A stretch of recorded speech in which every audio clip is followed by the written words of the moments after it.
Well, it is possible for a person to love more than one person at a time, you know. He won't. She's trying to take him away from me. Tracy, dear, hasn't it ever occurred to you what your father would think about you if you stood in the way of his marriage? He might realize what a selfish person you are and that you don't love him enough to care about his happiness. No, that's not true. Well, I'm not talking through my hat, love. You see, when I found out how selfish Sharon was, well, I didn't stop loving her. But it did make a hell of a difference to how I felt about her. You're probably right. It's just things get so confused in this place. You've got to get your anger out somehow. I know that, honey. But you don't take your anger out on your father. He loves you, and you love him. And you could do a hell of a lot worse than Meg Jackson for a stepmother. I know. I've been so silly.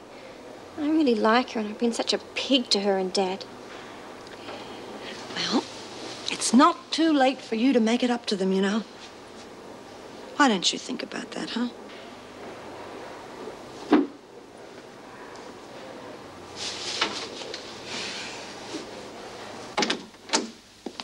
Meg? Yes, Mrs. Davidson? I was just speaking to Jim Fletcher. What about? Well, he said you were upset, and he told me why. You shouldn't have said anything. It's nothing to do with him. Well, he's worried about you, and so am I. There's nothing to worry about. I've got it out of my system. Well, don't they say, cry does you the world of good? Meg, I don't want to intrude on your private life, but if you will allow me to give you a word of advice. Tracy Morris is obviously undergoing a great deal of stress, and she was able to release it by lashing out at you. Knowing how she feels, how can I possibly think of marrying her father? You are in no state to think about anything at present, and that is why I think you should go home. Doesn't solve anything. Well, if you won't think of yourself, think of my position. You are in no state to carry out your duties. We've already had one unfortunate incident, and I won't have you cracking up too. But Mrs. That is an order, Meg.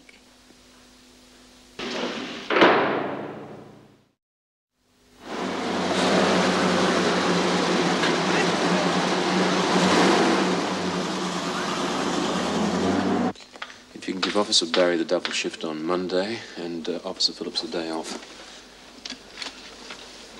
How did it go? Well, it's all there in black and white. Why don't you process me and find out?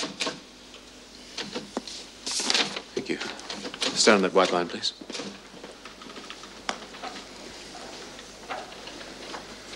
Jacqueline Mary Nolan, you have been ordered by the court to serve the remainder of your sentence, being 2 years penal servitude without benefit of parole. That's correct. It gets better as it goes on. In addition, you have been convicted of escaping from lawful custody and sentenced to 15 months penal servitude. To be served at the end of your current sentence, is that correct? Quite correct. Sum total, 3 years and 3 months. That's terrible. I thought you had every chance. Not with that magistrate. An eye for an eye. I have to serve my whole debt to society. The whole original debt. You seem upset. Of course I'm upset. I was the one that was I should have taken Julian's advice and run. Don't you think, Mr. Fletcher? Just sign here, please, and the governor would like to talk to you. I must say I'm surprised with the severity of the sentence. So am I. They say you get what you deserve. In your case, that is patently untrue. You would be well advised to appeal. I won't. That's ridiculous. I can imagine your disappointment, but that is no reason to abandon hope altogether. That's what the magistrate said. It is to be hoped you will once again become a useful member of the community. Oh, what a load of old rubbish. You've already done that. Wrong. I'm a criminal. All I've got to do now is see myself in my true colours, and that's what I intend to do. Well, perhaps we could discuss the appeal later when you've had time to think about it. I've made a perfectly rational decision about my future, Mrs. Davidson. I fought and I lost. So now I'll serve my sentence. Mr. Fletcher, would you take Nolan back and see that she settles in, please? Oh, sorry. Come in, Doctor. I've come to see Doreen Burns. The reception said it'd be okay if I used your office for the interview. That's right. I'll get the file. I've read the police report on the abduction. It's a sad case. Yes, I spoke to Doreen when she returned, but I'm afraid I wasn't able to do anything for her. Oh, well, it's early days yet. Besides, if prison governors could solve all of the inmates' problems, I'd be out of a job. That's one way of looking at it. Oh, Michael, thank God. I thought you weren't going to turn up. Come and sit down. No, Joe Worthy solid knocked back a story when it was thrown into his lap. Oh, good. That means you're going to take it, eh? Oh, yes, Sarah will make good copy, and I think I've got an angle. Well, tell me about it. Well, it goes roughly like this. Sarah, or Jackie, has done everything the courts maintain they're trying to do. Right. You know, no punishment, rehabilitation. Yeah. Now, Jackie's rehabilitated herself, saving public money, so what's the point of sending her back inside? Great. Yeah, I think so. And I think it'll work. And with a bit of luck, there'll be a public outcry. Good. That's the first step toward getting her pardoned. No, well, the press is pretty influential, but it'll take more than that to get her released. Yes, yeah. Do you know Anthony Vickers? The MP? Yeah. Well, he's also a client of ours. Also a member of my club. I've got an appointment to see him this afternoon. I'm going to present Jackie's case to him. Big guns, eh? Well, I'm prepared to do anything I can to get her released. Questions asked in Parliament? And press campaign? Right. We'll eat 'em alive.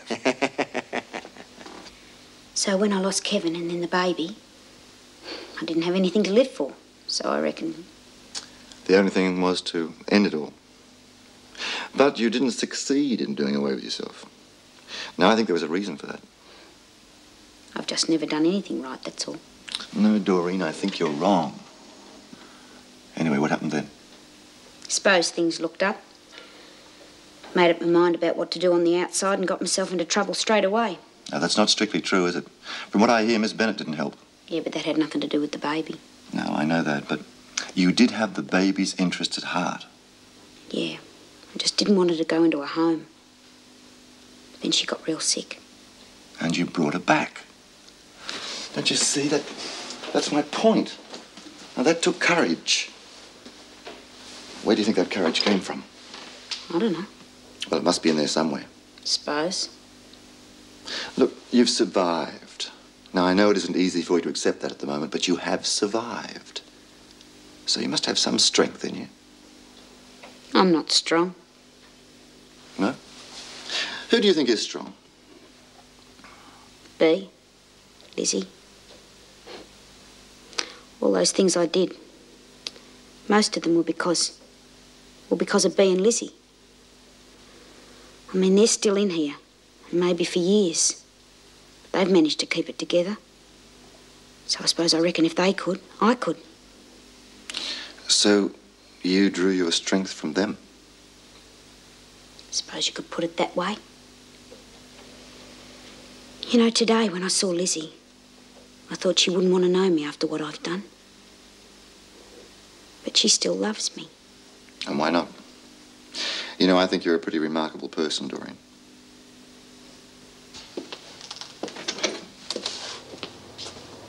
Dad? Tracy, I just had a call from Mrs. Jackson. Now, I want an explanation, and I want it now. I've been such a bitch, but it was only because I was so unhappy. Was it that Bryant woman? Judy's a real friend to me. Yeah, well, you can do without friends like that, darling. You've got it all wrong. She did me 2 big favors today. Oh, really? What? Well, first she asked me to move to another cell to stop all the gossip. We don't even work together anymore. And what was the second favor? I lashed out at Mrs. Jackson. You certainly did. But I did it twice.